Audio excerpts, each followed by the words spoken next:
Magandang araw po. Annyeonghaseyo. Welcome to the 9th Philippine Korean Studies Symposium Day 2.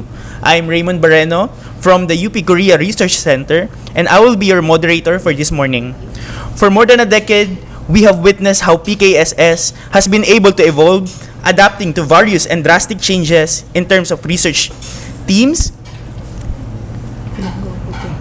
formats, and platforms. We are delighted to welcome our participants. This year's PKSS under the theme A Decade of Korean Studies in the Philippines, A Glance at the Past, A Gaze at the Present, A Glimpse of the Future, is co-organized by the UP Korea Research Center and UP Department of Linguistics and sponsored by the Korea Foundation. We all wish to thank our followers and supporters and wish to express our gratitude in making events such as this happen.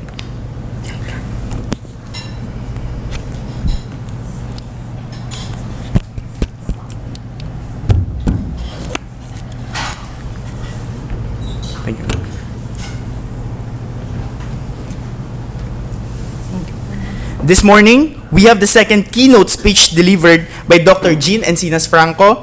First of all, let us get to know the speaker.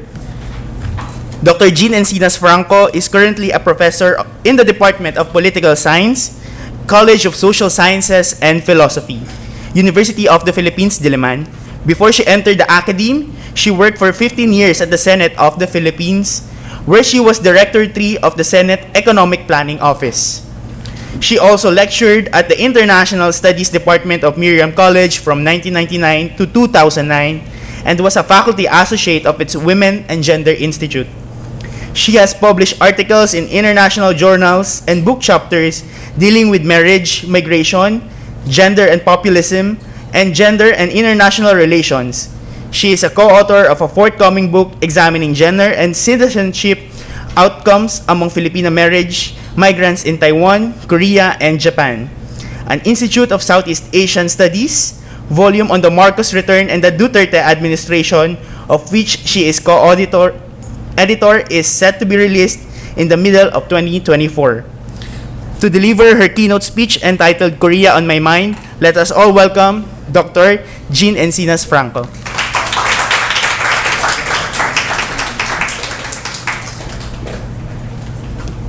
Annyeonghaseyo.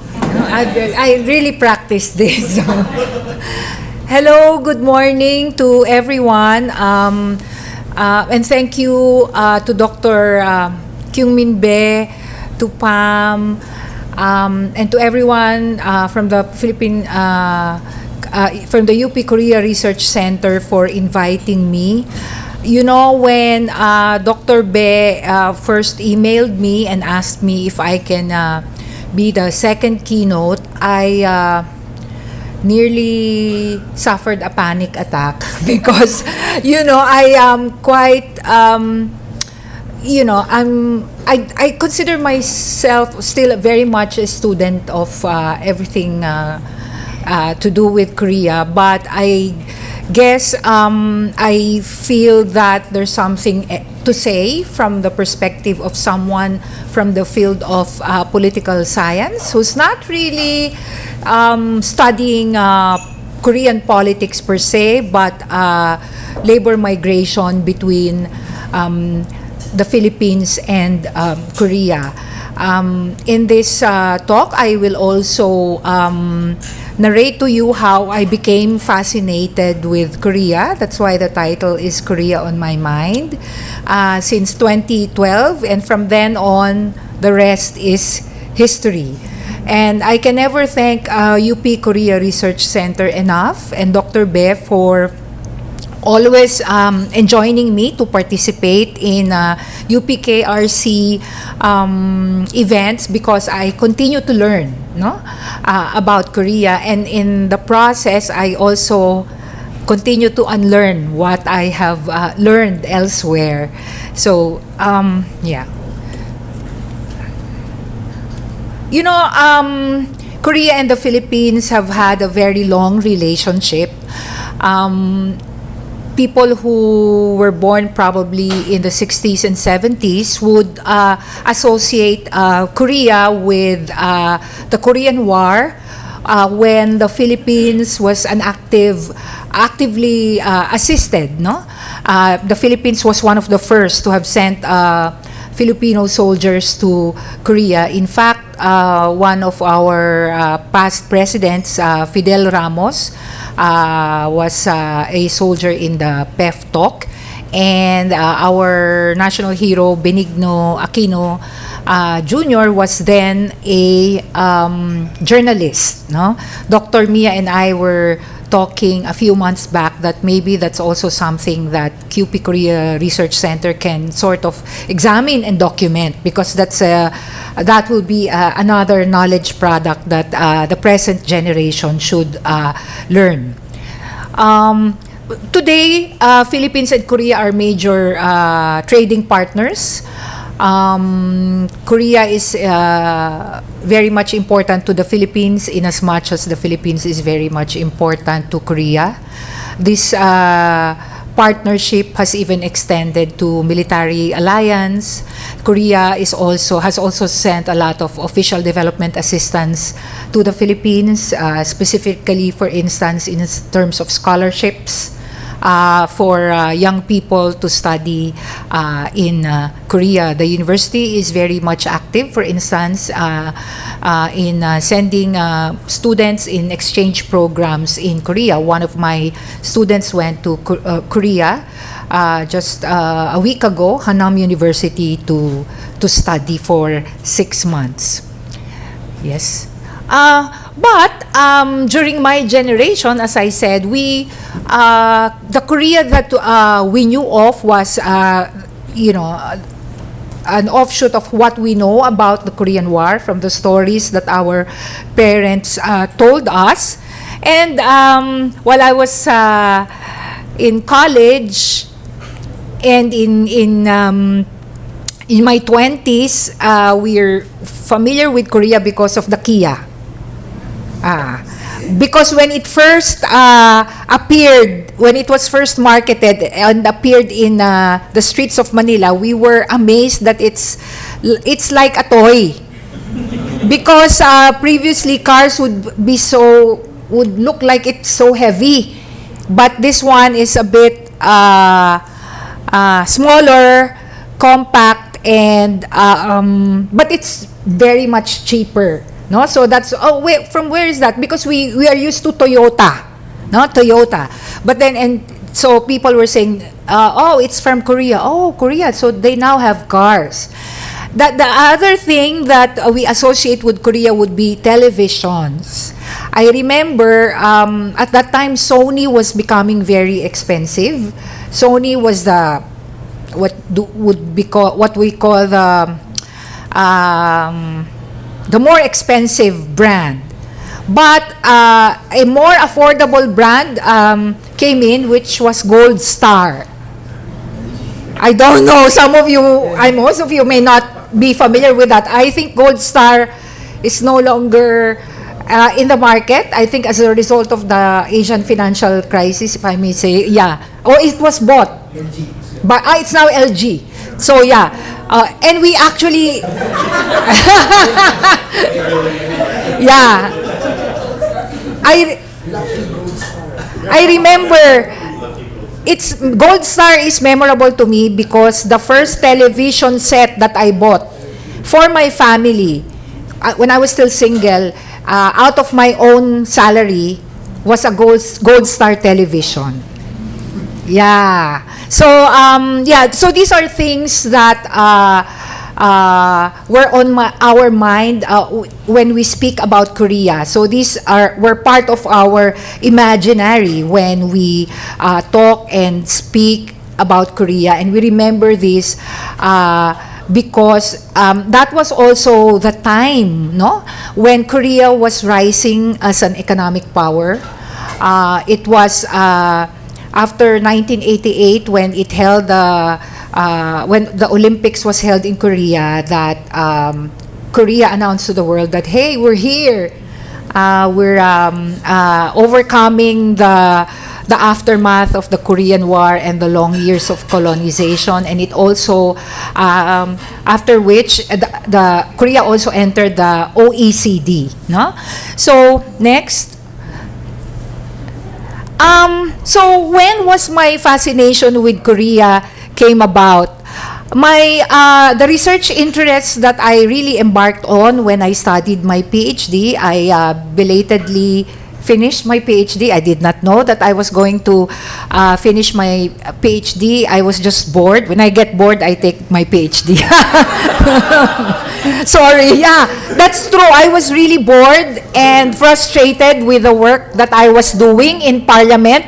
Senate is our upper house. Yeah. Now it's the laughable house. Yeah, because so I thought that I was I needed a break. I needed to see that I'm still intellectually capable. So I embarked on a PhD on a part-time basis, and I did not have any notion that I was going to finish it. But lo and behold, with the help of my department and my colleagues, I was able to finish. And I was interested in the research about labor migration. My argument in my dissertation is that the modern day heroism, bagong bayani, from the word bayan, no? Bayan ko, Freddy Aguilar. No, I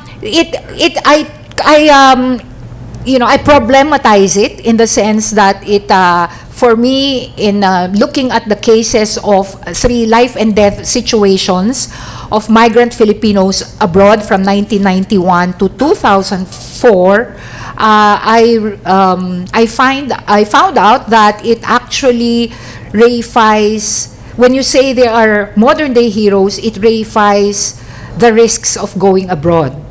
And ultimately, it justifies the large role of the state in state sponsorship of labor migration. So coming from that perspective, I was surprised that I got, thanks to probably Google Scholar or Google, I was surprised that I got a letter from a Korean NGO, the Jeju Peace Institute, asked me to write something about Jasmine Lee. If you recall, Jasmine Lee is the first migrant, a woman, Filipino by nationality at that, but also a marriage migrant who was elected, actually her party was elected, the Sanuri Party, in the Korean parliament. And people in Korea, especially the human rights activists, were all very excited, no? Because women migrants actually suffer a lot of, multiple discriminations. They're not only women, they're also migrants, no? And a marriage migrant at that. And for her to be able to win, to be able to sit in the Korean parliament is a victory. A manifestation of women's agency in the midst of odds, no? That she must have faced in Korea, no? Also as a single parent to biracial children. And so I wrote about what is called the Jasmine Revolution, no? When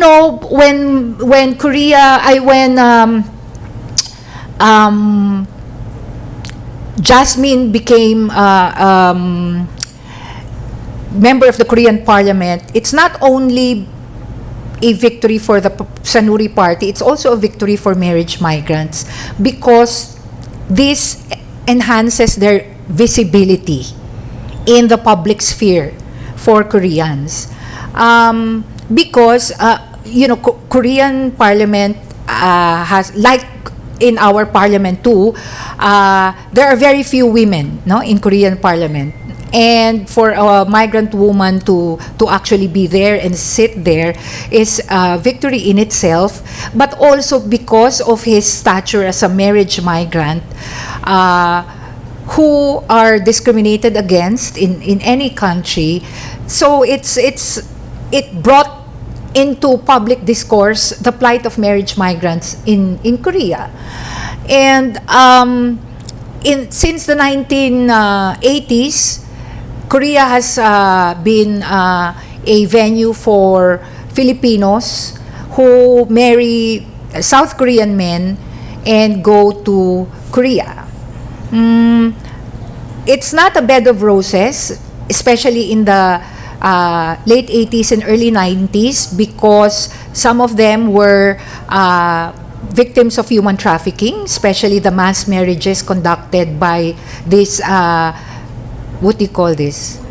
Moonies, are they faith-based groups or something? But yeah, so, and true enough, when I did research in Korea, the Philippine embassy has actually, when I talked to them, they were telling that most of the victims were actually those that were from those that were arranged by the Moonies, no?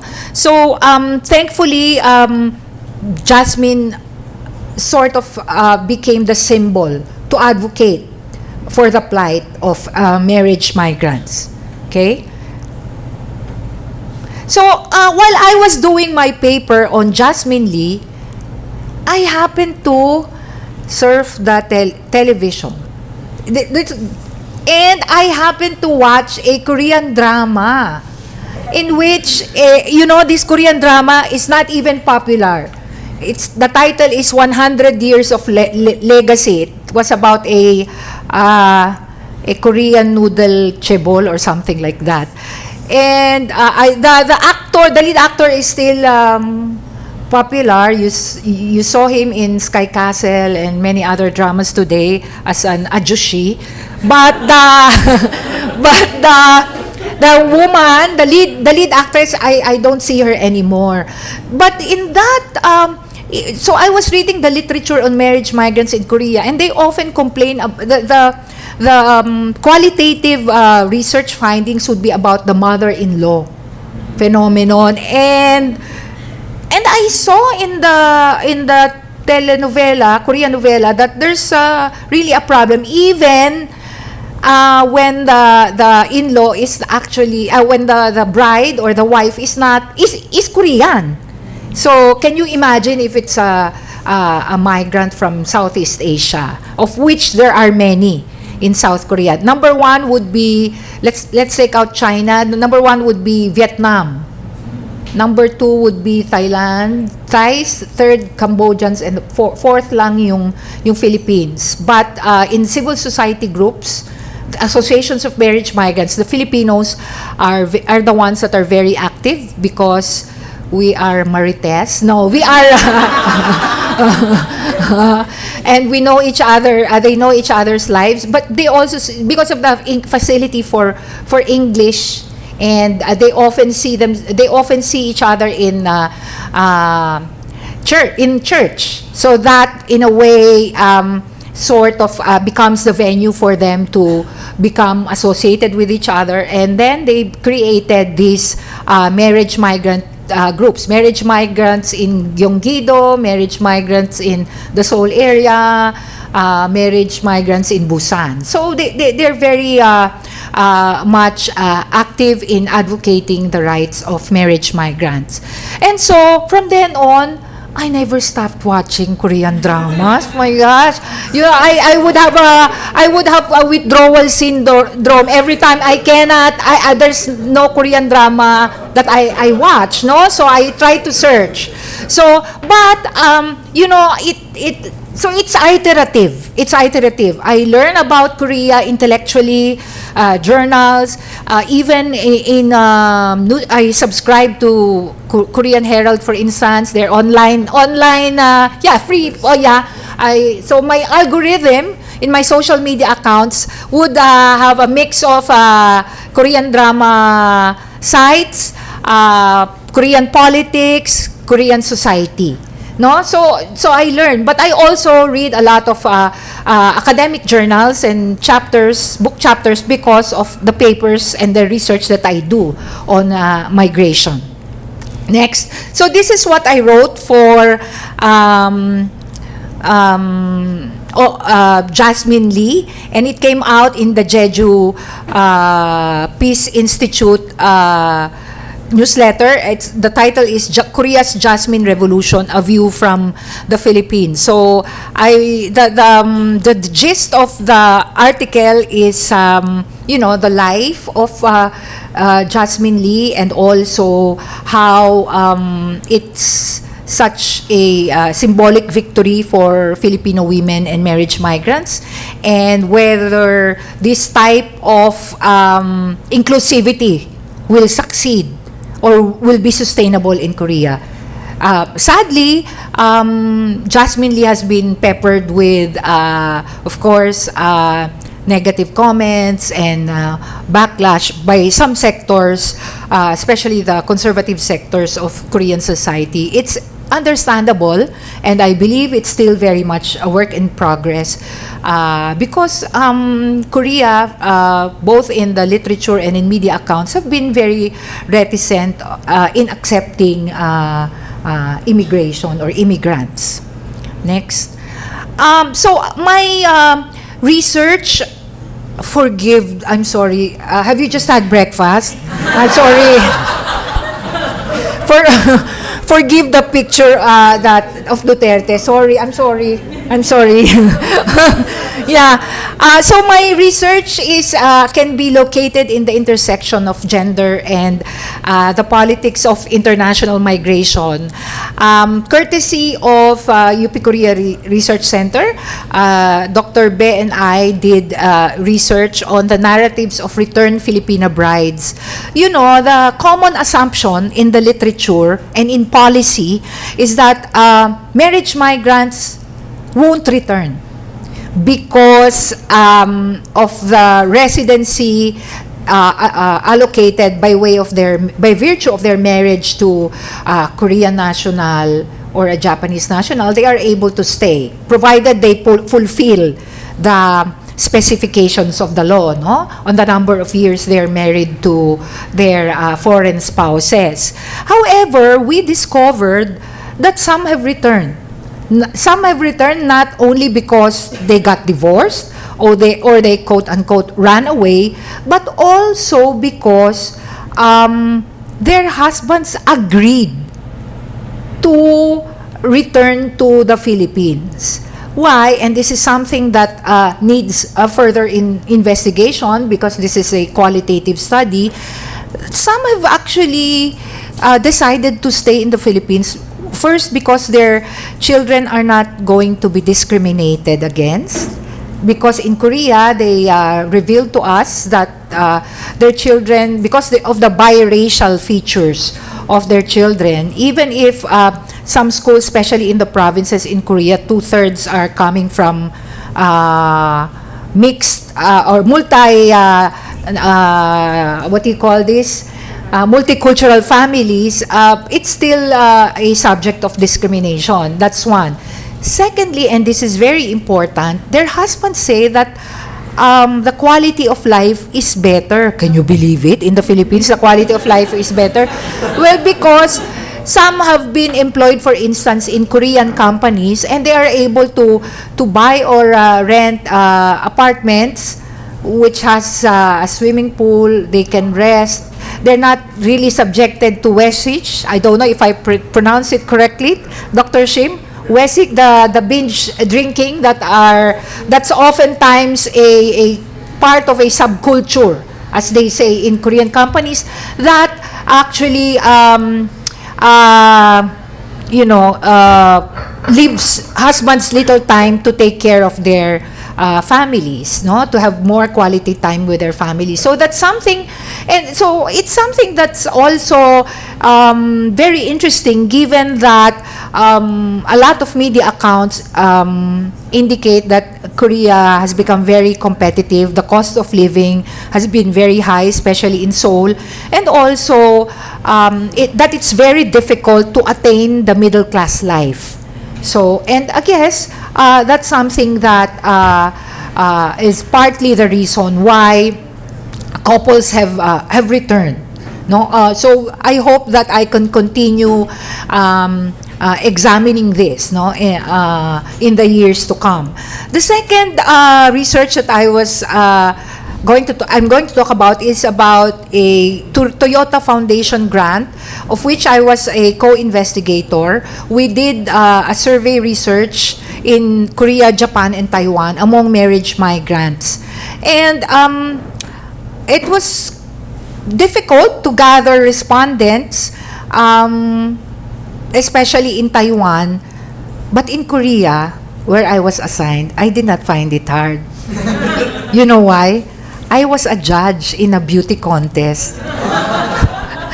No, yeah, that's true. I was invited by the Filipino-Korea Spouses Association to be a judge because I asked them if they can help me to run the survey, and they said, "Oh, so there's something going on when you are here, so can you just be a judge, because we cannot have the Philippine embassy be the judge because there are 3 Filipino contestants."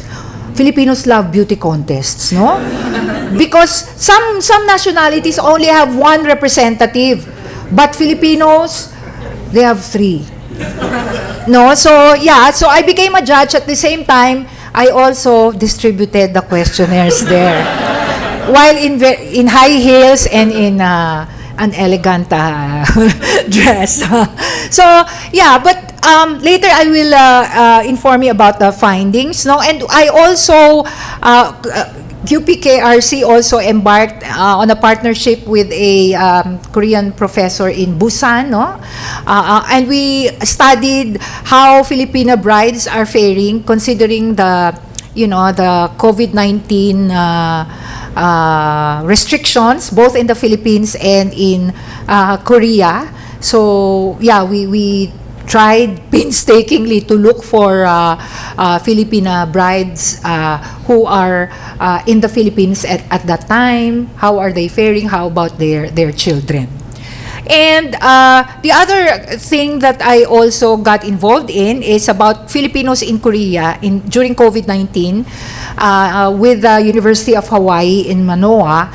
And that was, the purpose of that investigation was to look at the impact of COVID-19 lockdowns and restrictions on immigration during the lockdown in Korea. Surprisingly, one of the things that we found out, which is not really, what do you call this, not really surprising, is that the Filipinos we interviewed were actually happy that there were lockdowns and there were restrictions on going out, because for those who are working in the employment permit system, they were able to extend their contracts for a year.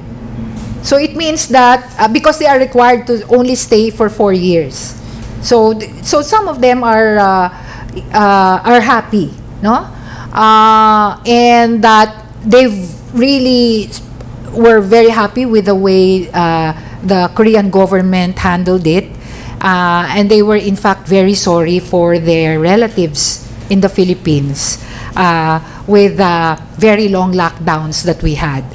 And of course, I also looked at the very famous, and it gained worldwide notoriety, the kiss, no?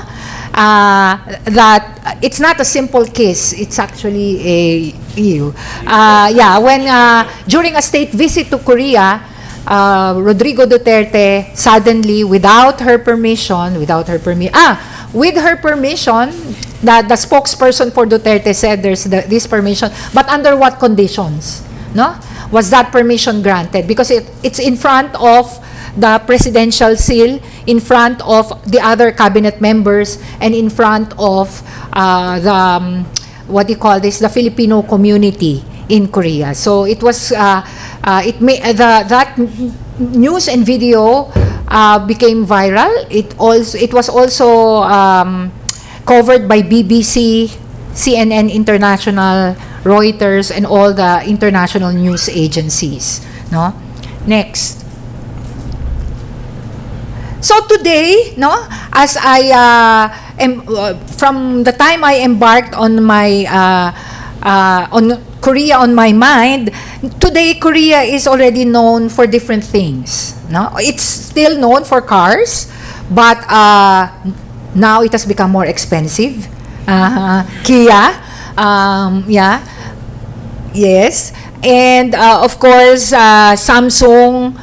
There's wala nang Gold Star. We have Samsung already, and it's what do you call this? It's now a rival of Apple. Can you imagine that? And all, of course, BTS, Korean drama, and Korean cosmetics. So now this generation has a very different view of Korea than the view I had when I was not yet studying Korea. So it has evolved in very, very different ways, and I'm happy that I'm able to share with the young people now how Korea was viewed during our time. Next. And the findings, some of the findings that I had with years that I've been doing research on marriage migration and immigration to Korea, is that Korea, this is the Toyota Foundation study, actually has a gendered citizenship regime. That in fact, if you compare their laws about labor migrants, they actually have more favorable laws and policies and programs for marriage migrants for obvious reasons. No, marriage migrants are very much needed to pump prime their economy due to aging population, and they are actually valorized. No, do you know that there is a Filipino woman who won in a contest, who was awarded the most dutiful daughter-in-law award? Oh, yeah. So I was surprised. So they are in fact valorized, no? Yeah, and this is and when I present, for instance, to predominantly white or European or North American audience my research on marriage migration, because I also observed, for instance, because of all the countries that have Filipino marriage migrants, Korea and the Philippine-Korea marriage migration corridor is the most advanced and institutionalized because they have a bilateral agreement.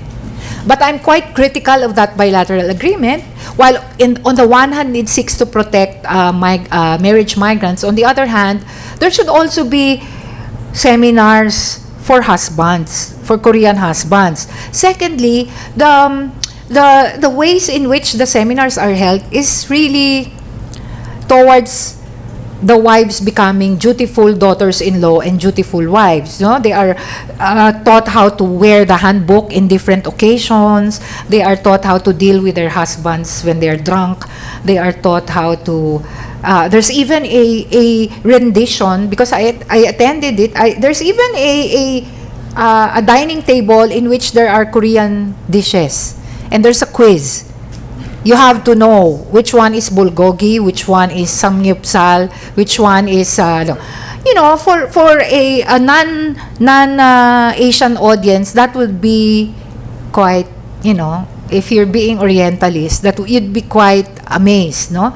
But really, that's something that's ingrained in East Asian culture. I don't think they're doing anything that's not that they do not that they require that they do not require of their very own citizens who will marry there. It's just that they're training them because they're not Filipinos. Of course, that's the other side of they're not Koreans. That's the other side of the coin. So, in effect, this gendered citizenship regime that we found out is confirms what has been written, for instance, in the literature on marriage migration in Korea, that Korea also promotes a maternal citizenship. No, they love marriage migrants in terms of laws, but you have to stay married for quite a specific number of years to your Korean husband to be able to. It's not automatic, no, to attain permanent residency in Korea. So that has been the advocacy of other migrant groups in Korea, because that also binds the woman to the Korean man, even if there's already domestic violence, no? And if they have children, there is social security provided for them. But then if they go to the Philippines, that's something that's not very much clear in the law. The bilateral agreement between the Philippines and Korea also do not have anything on return and what happens to the children if they get divorced. So there are a lot of loopholes still. In the comparative study that we did, one finding is that while there are better laws on marriage migrants in Korea, Filipino marriage migrants in Japan are better off. But there are reasons for this. Migration corridor between the Philippines and Japan is longer. Most Filipino women in Japan were there longer compared to Filipino women in Korea because of the entertainment migration corridor in the 80s and the 90s. So they speak better Japanese compared to Filipino wives of Koreans, no? They also can speak Korean but not as good as the Filipino wives of Japanese men, because we ask them to self-rate their fluency with the language, no? So in a sense, no, these findings indicate that on the one hand, Korea has modernized in ways that have shocked and surprised the entire world. They've always been looked at as having a growth that has been unprecedented, but on the other hand, vestiges of its Confucian ideology shapes its immigration regime, no? So it's grappling with modernity and its old traditions. It modernized so fast, but the old traditions are still very much entrenched. And we know that today Korea is starting to hire foreign domestic workers, and they're experimenting at least in the Seoul area, and Filipinos will definitely be in that. Will hope to apply for these positions, but as in the rest of East Asia, it's still a temporary stay. No, there's really no room for migrants to be residents. So this tension between needing a lot of migrants to what you call this, to address their care deficit and their aging demographics, and the need to clamp down on immigration and to preserve the traditional Korean society is still very much there, and I'm pretty sure that in the coming years Korea will still grapple with that. And in a sense, that tells us that there's still a lot to learn, no, about Korea and migration. Next. So in a large sense, my fascination with Korea has turned into intellectual curiosity. As an academic, I can never thank Korea enough for having broadened my perspective. But as I said in the beginning, it has made me also a better academic. It has made me rethink my perspectives in Korean society and also in my society. And it's also, in terms of, in my generation, we just watched Hollywood movies. And Hollywood movies and canned shows, American canned shows on television. And the beautiful would always be white. And so it's quite revolutionary for me to actually watch Korean dramas and Korean movies and to see people who kind of, look like Filipinos, no? So not very far compared to Caucasian ladies. So as a student of gender and politics, I think there are still many issues that we can learn and examine in Korean society, particularly for those who are interested in gender and politics, for instance, given the debates about military conscription, the current feminist backlash, no? And of course, the future of immigration in Korea. So, thank you. That's it. I'm happy to entertain your comments and inputs. Thank you, Kansamida.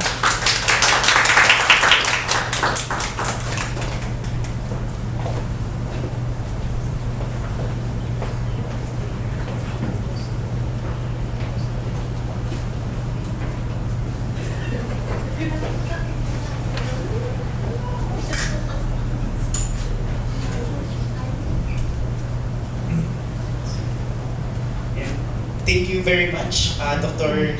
Jean Encinas-Franco.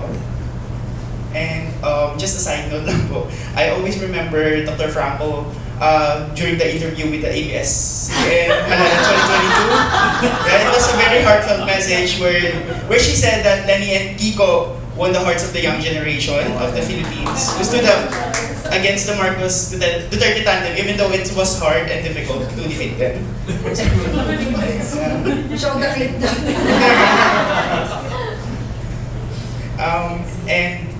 and now we're going to proceed to the open forum. Do you have any questions? Yes, Dr. Jin, you can. Hi, good morning po, Dr. Jean. Thank you for that profound discussion regarding marriage migrants. So I was just curious, since the perspective given was on the side of female marriage migrants. So I would like to ask them po if there are also cases of male migrants that they marry female Koreans, and then how do the dynamics work? Do the Filipino males stay with the Koreans, or are the female Koreans compelled to transfer to Philippines? That's something that has not been studied yet. You know why?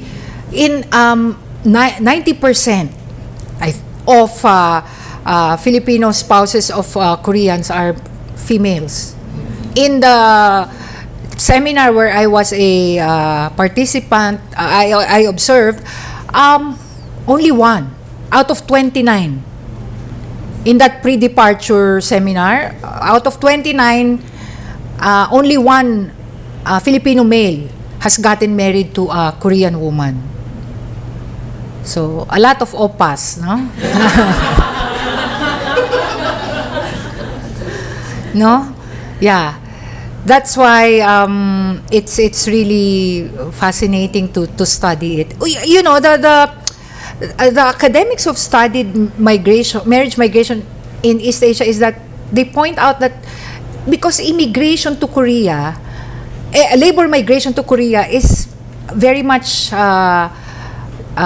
male-centric, because the EPS hires people from heavy manufacturing industries where male factory workers are privileged.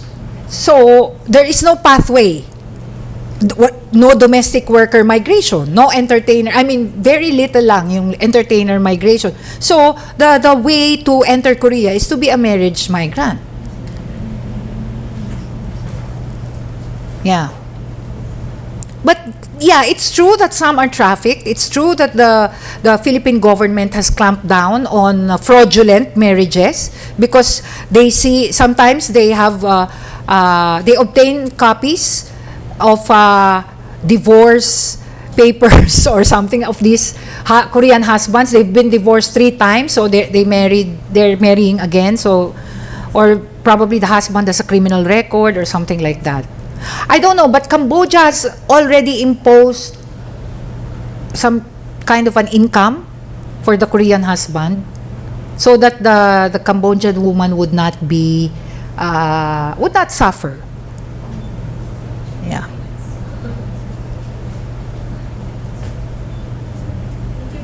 Do you have any other questions from the audience?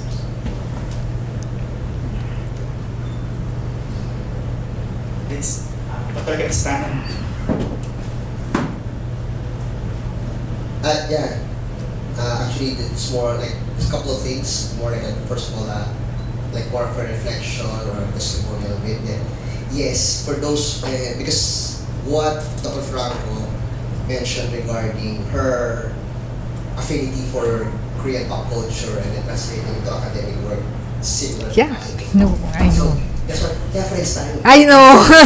That's why, and through KRC, we got introduced to each other. Yeah. I kind of like resonated a lot with what she said earlier. And for would-be academics, please, you have that kind of passion, go ahead. Yes, exactly. Because it's also fun to do research about something that you're fascinated with. Otherwise, you will bear the what do you call it, the comments of the reviewers. So you better enjoy what you're doing. Exactly. So actually, one thing I would also like to point out is, but the take so far is very shallow, because this is actually ongoing show in KBS. My neighbor Charles, if you've heard about it. It's a documentary style of show where they're showing different migrants from different countries. Oh, that's interesting. I'd And like. a lot of them are actually paired up or married to Korean nationals. Oh, But since it's a show, you don't see the kind of depth that you're doing Ah. there. At least I would imagine it would give us some leads as to further. thank you for pointing that out. My Yeah, neighbor Charles, that's the name of the show. So yeah. so I've seen like migrants from France, from UK, and you can actually see that even though that these are male, Uh-huh. like male foreigners migrating to Korea, they're white, they're Yes. but they also have their own struggles in Yeah. integrating themselves into Korean society, in Korean culture. You can some of them you would see that when they meet the parents, there's still a little awkward thing. Oh.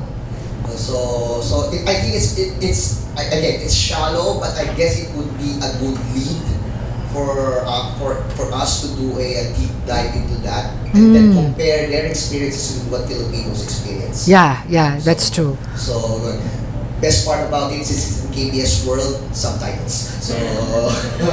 So that's one. And so probably and that's so much for the first part of that. So my question now is, like, where do we go from here? Like we many of us have been doing this for 10 years, but for 10 years maybe more. Like many of us have grown old with KRC as well. We've been doing this for 7 years and all that. So what's next? Like what can we do to encourage more of our peers who are specialized in one field, and then now we're gonna do it we're gonna do it in the Korean angle. Like in the same way that you do migration, in the same way I do Korean wave here. Just to grow our numbers as well. In terms of those who are studying. Well, you know what I do, at least in my department, I ask my colleagues, for instance, who are teaching Asian political thought, and I said, why don't you include Korean political thought? I'm sure you can just ask Dr. Be or KRC for resources. In my own course on gender and politics, I include, of course, my marriage migration, but I also include a political representation of men and women in East Asia, so covering Korea, Taiwan, and Japan. What else? In international relations, I have colleagues who teach, for instance, international relations of East Asia. They definitely include Korea. So that's part of what we do to engage people to study in Korea. To study Korea. One thing that's good about Korea is that, when you cite it as an example in class, anything about Korea, students would be responsive. Yeah. Especially, for instance, I was teaching gender and international relations. So I used crash landing on you in my what do you call this, in my slides, and I also tell them about, for instance, the issue of military conscription, and they know when the BTS would go to the military and when they will return. Renee was my former student. And you know, she, before BTS even became a course in Harvard, in MBA, in an MBA class in Harvard, she already brought up the topic in her thesis proposal. Yeah, so I was kind of surprised. I want to look at public diplomacy of Korea and want to look at the impact of BTS.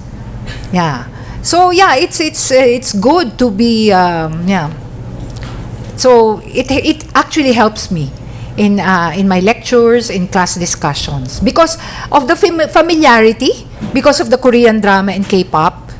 So students become more interested to learn.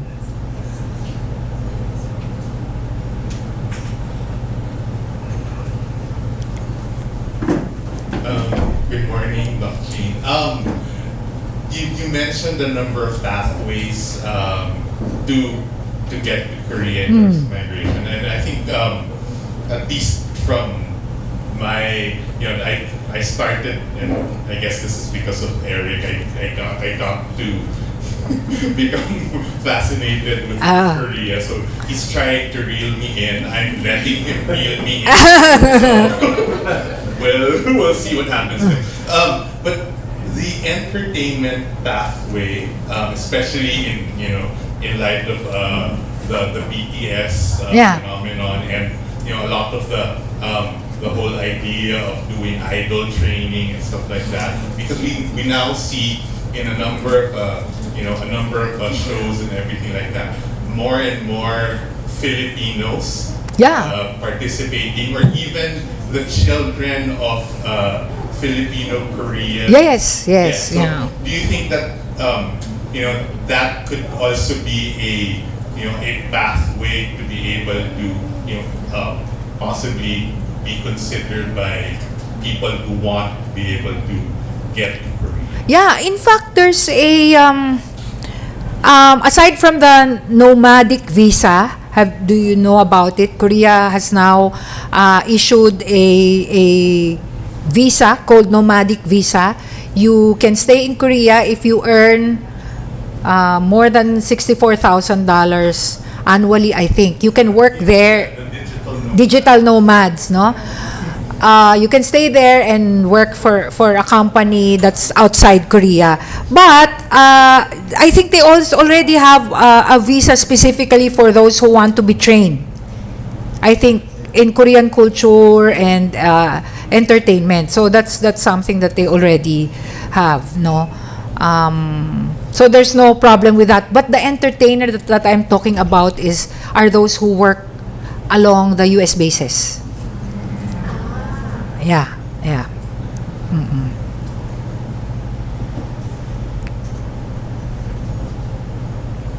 Okay po, may mga questions po from the audience. Yes po, Dr. Gallego.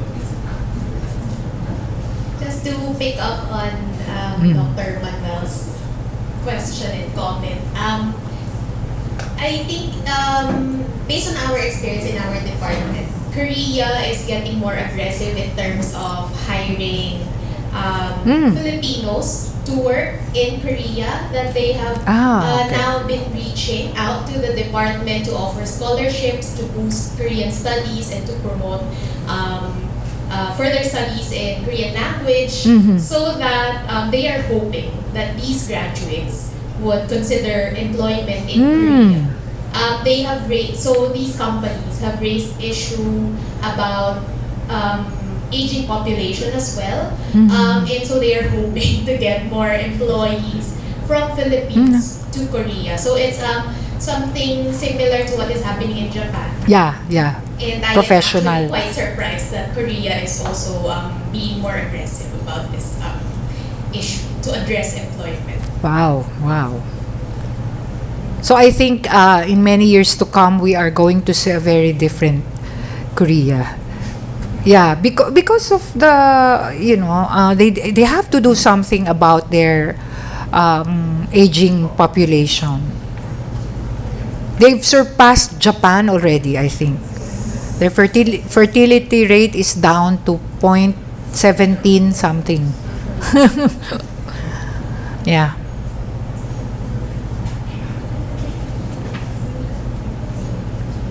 Hi, I'm Jasmine Rambawa from Ateneo's Communication Department. Hi, Jasmine. Yes. My sister was your student before and she says hi. Hi. Wow. Apart from that, my question is, recently there have been reports of OFW abuses in the South Korea's Agriculture. seasonal Seasonal. worker program. And since this seasonal worker program is a government-to-government agreement, and there are policies that are laid out for this, what do you think could be safeguards of certain similar policies so that these abuses will not continue? Thank you for that question. It's a raging issue because, under the employment permit system only covers those who are factory workers, who are in the manufacturing sector. I believe that as of today, there is no a bilateral agreement between the Philippines and Korea on the hiring of seasonal workers. But what happened is that mayors in provinces in Korea decided to have a mutual memorandum of agreement with mayors in some provinces in the Philippines, in Tarlac, in Nueva Ecija, blah blah blah. So they thought that it's part of the sisterhood program. However, do you know that the Filipino mayors are now accused of human trafficking? Because only the licensed recruitment agencies, those who have been licensed by the Department of Migrant Workers, formerly the Philippine Overseas Employment Agency, can recruit migrant workers. So they have now a case, and the Philippine government has, I think, stopped sending out seasonal workers in Korea, until such time that there is some sort of government-to-government agreement that would happen, because there are lots of abuses going on because of the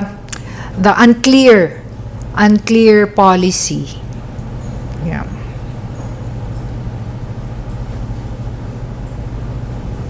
Hi, ma'am.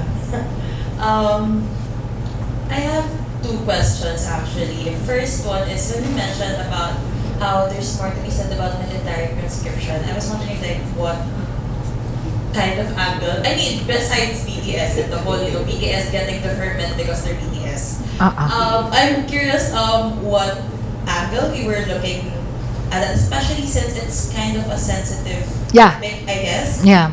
Especially in South Korea. But also going to marriage migration.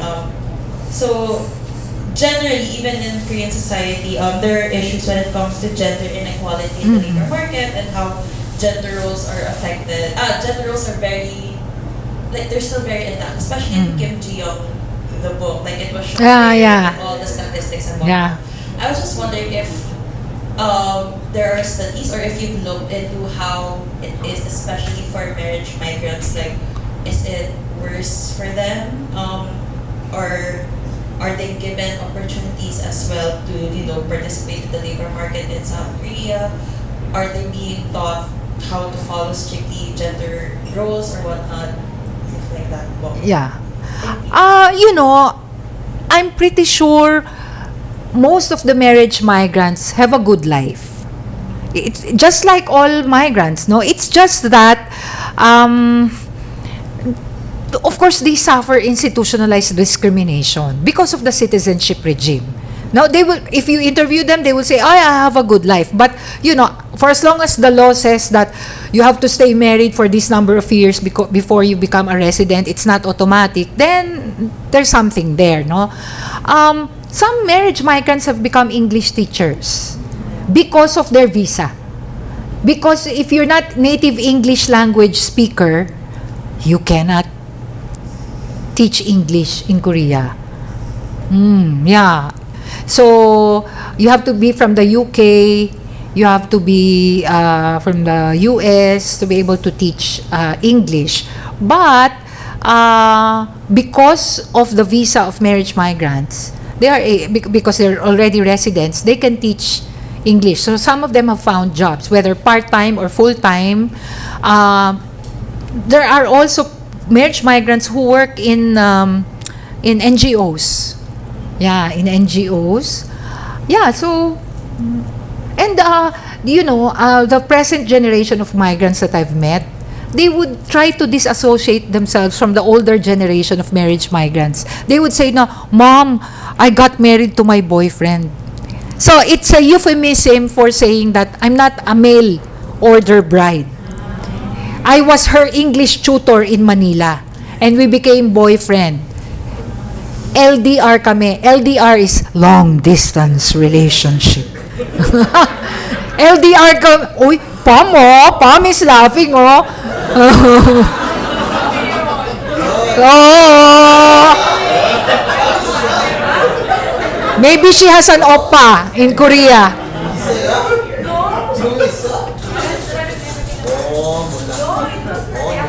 Oh. You wait. After 1 year, Pam would be Pam Jakar Pak. A marriage would become a marriage migrant. No. Yeah, so they try. So I sense that. So the new generation, they really met their Korean husbands here, or they met their Korean husbands who were studying in the Philippines. So if in that case, then you know that's because what's really iffy is the way that the Korean government, the Philippines have become, you know, have a. From a feminist perspective, of course, we were quite critical of that. No, I've been training them to become good, dutiful husbands. On the one, it's good that they have that better. But on the other hand, of course, you will feel uncomfortable that they're being it's assimilation rather than integration. No. With regard to military conscription,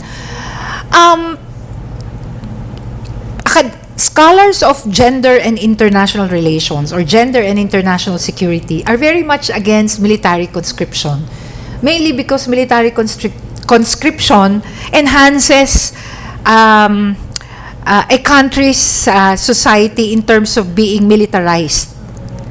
And I must say, I mean, I don't blame Korea because it's part of their past. Korea is a militarized society because it's what do you call this? If you go there, they're so prepared. And that's why they were very good in addressing COVID. But that's the price you have to pay because there are CCTVs everywhere. You know? No, so that's why it's very interesting too. Because the present generation, correct me if I'm wrong, do not like conscription anymore. Yeah.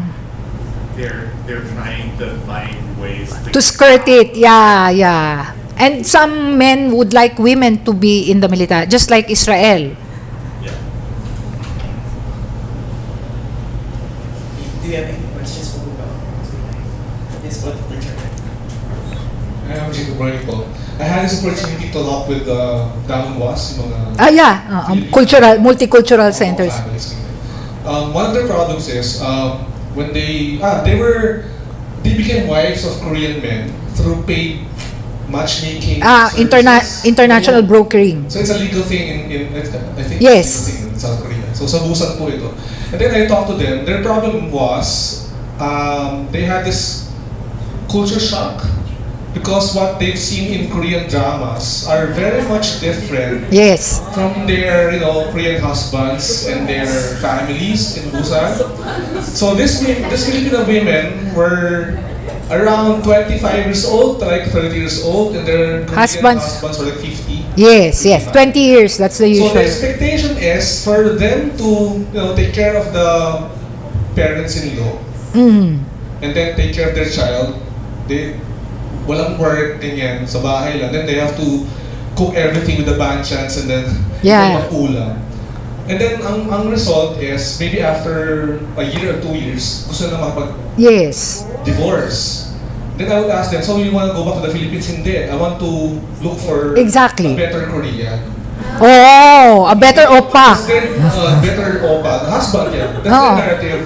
So, ang question ko lang po, maybe, I don't know, how would our government help this situation siguro? I don't know, do we need seminars before they go to Korea? Or how should I do it? Yeah. Yes, they give seminars, and also the Philippine government looks at the data of the husband too. I don't know where they obtain data, but they know whether the husband has been married thrice and divorced thrice, or they actually ask how many days have they been together. The usual pictures, letters, emails, correspondences. There are people, especially those from international brokers, they say that they've interviewed some who said that they've only met their husbands for 9 days and they got married. Well, I tell them, if it's Yun Bin, I would marry after 5 days. Yeah, and that's so the Philippine government still communicates with these marriage migrants through Facebook. So they want to see how their lives, how they are getting by after a few months. So that's one way. That's one way. Tapos I had a funny experience. Yung mga Filipinas, they thought that their soon-to-be husbands are businessmen. Yes. Sabi nila sa busa, ay, farmer. Yes. What's wrong with being a farmer? So parang they have this notion na magsabing businessman, Oo, chebol. Yes, chebol. Yeah, totoo. Well, yeah, there's this story about a marriage migrant whose family was fascinated by the Korean potential husband pa at that time, who came to the Philippines and always dressed in suit, just like Dr. Shim's suit, no? So because they don't know how to speak Korean, they assume that this guy must be an important person in Korea, a lawyer or a professor or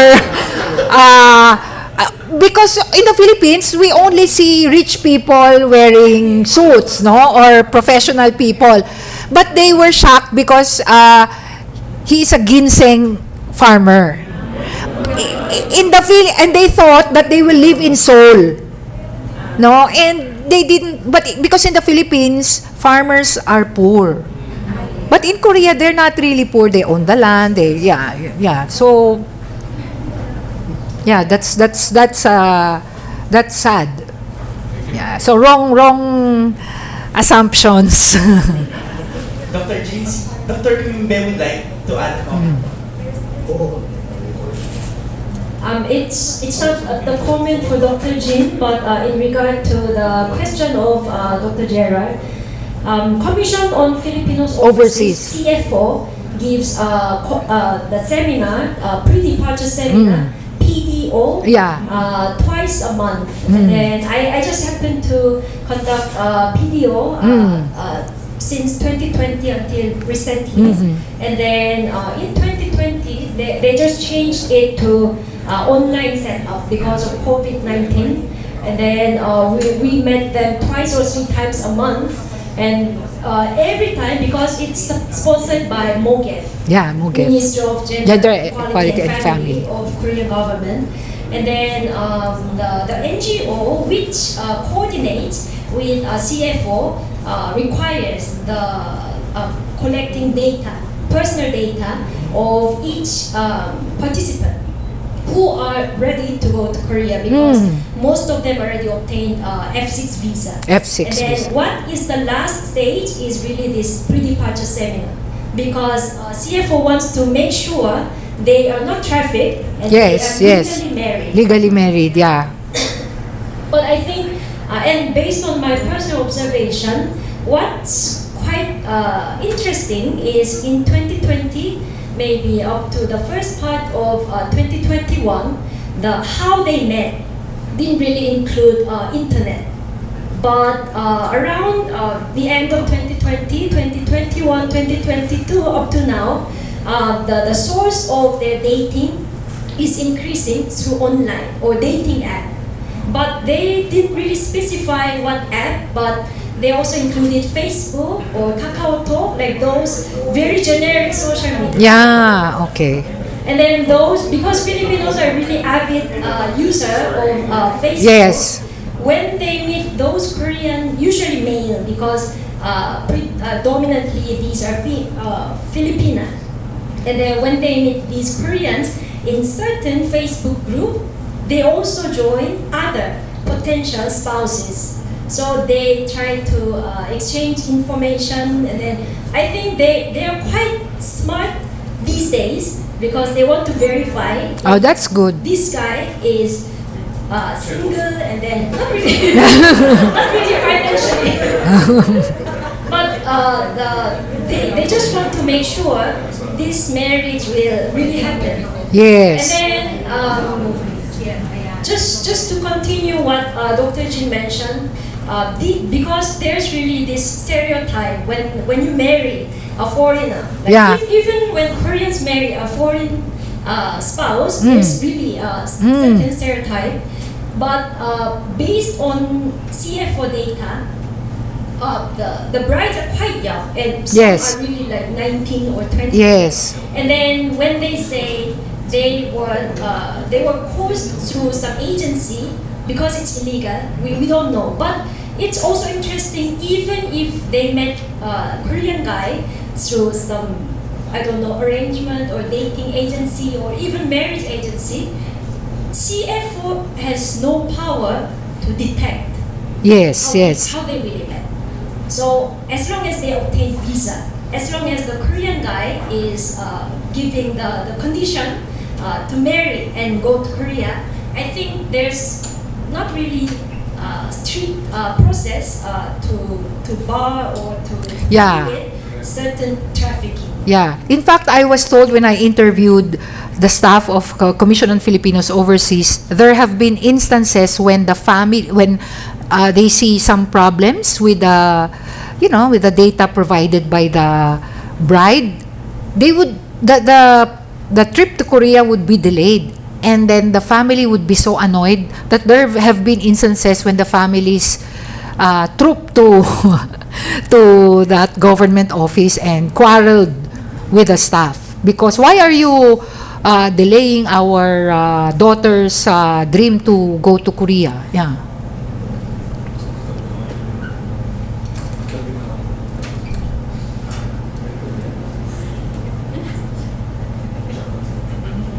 Do we have any other questions from you?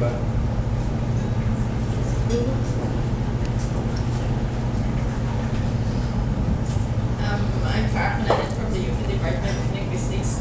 I was wondering if you can share any of the struggles of children of biracial marriages, and also in the case of Japan, aside from discrimination that these children experience, one other issue in the past couple of years is the discrimination against children of both migrant parents.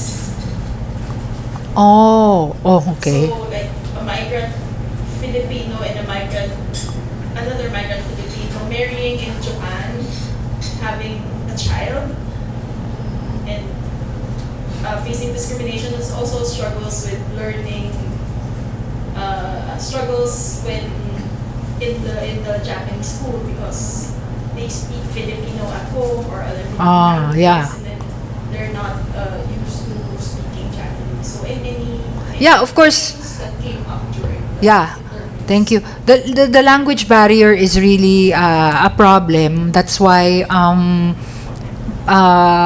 anyone who wants to work in Korea or those who are marriage migrants are really encouraged to teach to learn Korean. But for children of marriage migrants, that's the bilateral agreement does not say anything about children. It assumes that the marriage migrant or the couple will live in Korea forever, will not return to the Philippines, there are instances of discrimination, especially in schools.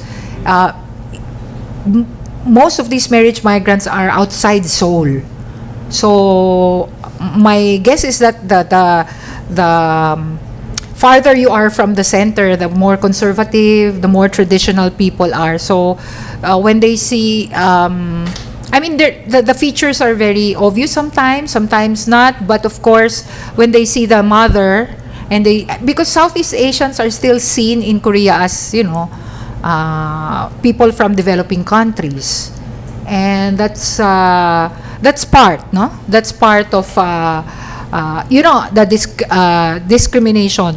Even if the data of the Commission on Filipinos overseas indicate that Filipino marriage migrants are better educated compared to their Korean spouses. Most are college graduates or at least college level graduates. So, but the discrimination is still there because Philippines is regarded as a poor country.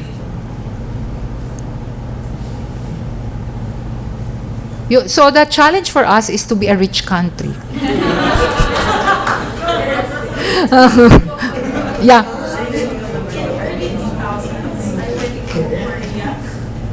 And at least most of the Koreans there, when they hear Philippines, they had a positive Philippines because of the Korean War. So did the image change? I'm not so sure. Let's probably ask Dr. Shim and Dr. Be, but that's right. The older generation always remembers the Korean War and always remember that we were a rich country before. And they said, I talked to a Korean taxi driver, and he said, I love the Philippines. I have a girlfriend, I'm a Marites, so blah blah blah. And then he said that I love the Philippines. You know why? The Philippines was like Korea 30 years ago. Yeah. So it reminds him of his younger days. So I don't know, but we had a Korean student in our graduate program from the military. He's not Captain Ri, but he's a member of the special forces of the Korean military. He already obtained his master's in our department. But when I distinctly remember, well, maybe because he's a military man, when he first introduced himself in class, he said that my name is Hee-jun Jung, and I'm very grateful for the Filipino people for sending your troops to help us during the Korean War. And half of the class do not even remember that because, so he thanked us for that. He even bowed. Yeah, well, maybe that's his case because he's from the military. Maybe I just want to add something about what Professor Franco said. I've been to Korea like for 8 times since way back to the mid-2000s. And I can share a lot of stories about my encounters with older generation of Koreans.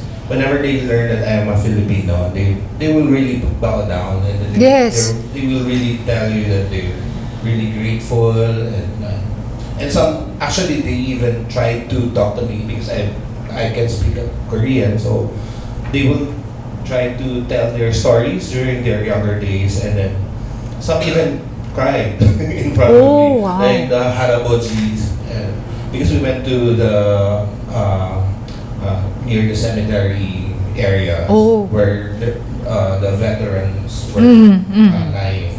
So yeah, I experienced something like that, but maybe it changes after some time. Maybe the Korean generation are not that familiar anymore. Maybe it depends on the age of the Korean. So actually, as far as I can remember, those who talked about the Filipino troops that were sent to Korea were like, the working class, and like whenever I go to salon,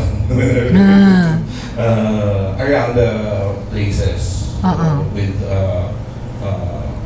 like maybe senior citizens. So, but it's a heartwarming experience. Yes. That they look upon us like that we're once great people for them.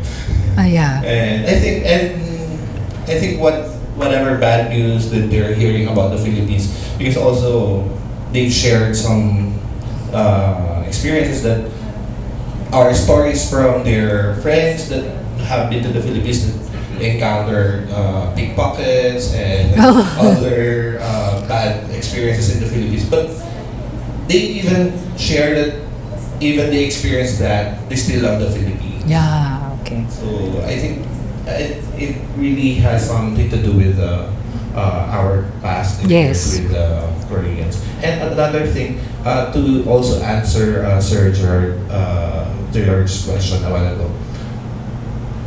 When I was in Korea in 2007 and 8, I've been working with Professor Geoffrey Kalima, if you're familiar with him. So we volunteered in the Philippine Embassy together with an NGO addressing the concerns of battered Filipino bodies during that time. And what they did was, since they already have Korean residencies, so they just helped them find employment, and of course in the divorce process, and then I think there's an initiative also from the Philippine Embassy. I'm not sure about the program right now, but as early as 2006, 2007, there were initiatives from the Philippine Embassy. Because there is a social welfare attaché in the Korean Philippine Embassy in Korea.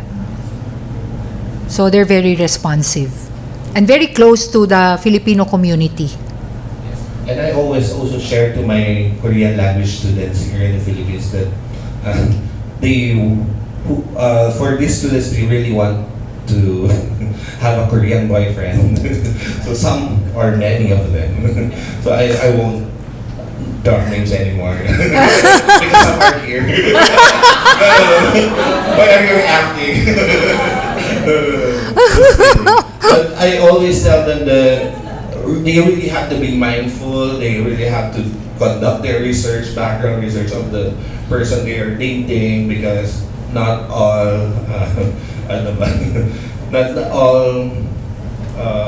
of the characteristics that they've been seeing in Korean dramas and movies are real in real life. So they really have to know the person that they are going to get married in the future.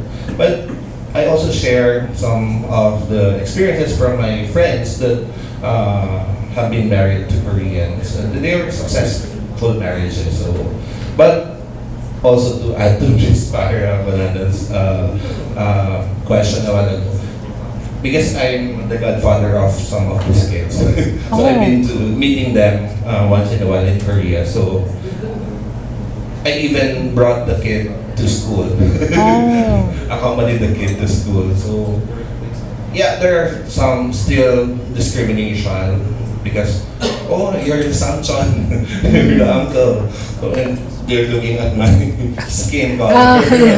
But when I started talking to them in Korean, it suddenly changed. Oh, okay. They Look, become more comfortable. They became more comfortable, and also then when they learn that the kids' parents are their English language teacher, so I think it also adds to the level of professionality or When you speak English. when you speak English or Korean, or also the status or the profession of the parents of the kids.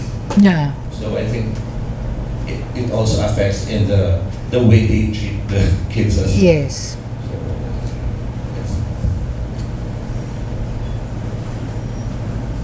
May mga questions po ba tayo?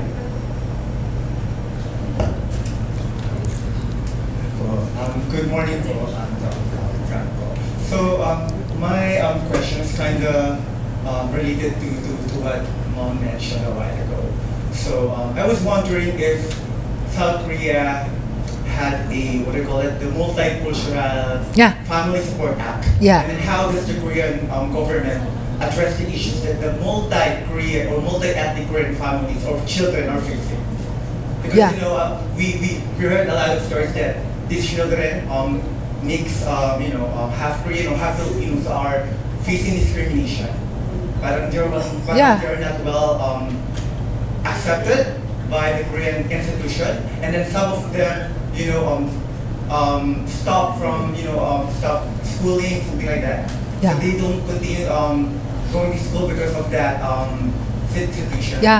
Oh, well, the multiculturalism support law was, I think, approved in 2008 in Korea, and from then on, it's even part, I think, of their economic development plan. So from then on, they've really enhance their support, no, in fairness to Korea, because they know that it's one way to address immigration, and they have these Tamunwa centers or multicultural centers in towns and municipalities in Korea where marriage migrants or multicultural families can continue to learn Korean language. They have a lot of activities also for the children, and it's also one way to create awareness among Koreans in these areas to the fact that their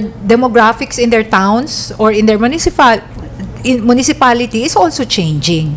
So that's part of the way they institutionalize this multiculturalism program. One last question. Mr. Sengsan? Thank you so much for your presentation, Dr. Franco. Just want to share some information because I think we got this question yesterday as well about difference between the Korean government and the previous government. Yeah, because I also work for some migrant issues for Thai people as well. So I found that there is a difference, a key difference between this government and the previous government. The previous government, I think they prefer kind of engagement. Yes. Because it's a progressive government. Yes. So they kind of play the groundwork for human rights, present himself as ASEAN and kind of the former human rights lawyer. But the Korean one, I would say, is different. Yes. The president himself is prosecutor. So yes. That the approach is more like law enforcement. Yes. Yeah, and I heard that even the center you just mentioned about municipalities and the town center, I think they are tough closure. Yes. Many centers as well. I heard about that. Yeah. And the budget is not as the same as before. So I think this is kind of the current. Yeah. And the Minister of Justice himself, Mr. Han Tae-won, he's in charge of the immigration office. Yes. He's also a prosecutor. Yes. So I'm afraid that perhaps this, from my personal observation, that it will not be easy under the Korean government. Yes. In fact, Korea's president attempted to abolish the MOGEF, the Ministry of Gender Equality and Family. So far, it has not been abolished. So he is branded as somehow anti-women or something like that. But the present response of Korea at least from the media accounts, is that they're planning to rationalize their immigration offices because the government offices dealing with migration is scattered. I think the Ministry of Justice has a role, other agencies has a role. So they're planning to make it into one government agency to facilitate and rationalize the functions in the hope that this can better address the problems of immigrants. So we will see, no, if this will be effective. Okay, for one last vote, si Dr. Bay would like to ask. I just have a very quick question because if you become fluent in Korean language and if you can access more literatures, you can find out lots of Korean scholars also write about Filipinos in Korea. Mm-hmm. And then what I stumbled upon within a few years' time, quite a lot of ethnographic research is produced by Korean scholars, and quite interestingly, they try to look for not unknown or not really known enclaves by Filipinos. So, for instance, in Jeonju City or Daejeon or Busan City, those cities outside Seoul, there are quite of small enclaves because like those Filipinos will just open sari-sari store and then it becomes like their tambayan. And it invites lots of married migrants and then OFWs, different sorts of Filipinos. Okay. And I think it can be compared to one of the research by Dr. Do Hye Kim of Daksang Women's University, because she studied about Korean retirees. Retirees try to segregate who are good Korean here in the Philippines and who are bad. So within Korean immigrants, there's a distinction. They want to distance and they want to be involved because they say those Koreans are bad Koreans. That's why they come to the Philippines. So my point is, if you access Korean literatures, there are quite a lot of different topics, especially in ethnography. So for our young students today, if as a migrant expert, if you have any tips or any suggestions that students can look into as a research topic. Yeah, there are still a lot of, as Dr. Bay said, there are still a lot of opportunities to look at. For instance, you know, the phenomenon nowadays of the seasonal workers in Korea, and also, for instance, the nomadic visa, that the impact of that, will there be takers? So that's one. Also, the because Seoul is experimenting on domestic workers, how many are going to rise to the challenge among Filipinos? Because I also heard that Filipinos will be privileged because of the facility for English.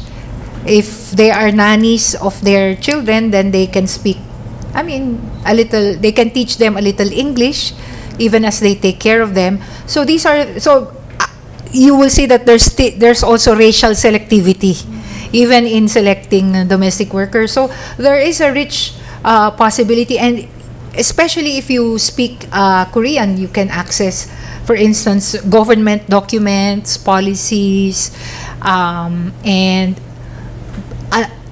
there's little literature on Korean husbands of Filipino marriage migrants. So that's, if you can speak good Korean, then you can speak to them, because that's a gap. That's a gap in the literature, no?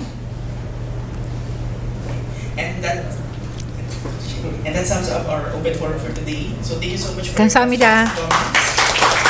Dr. G.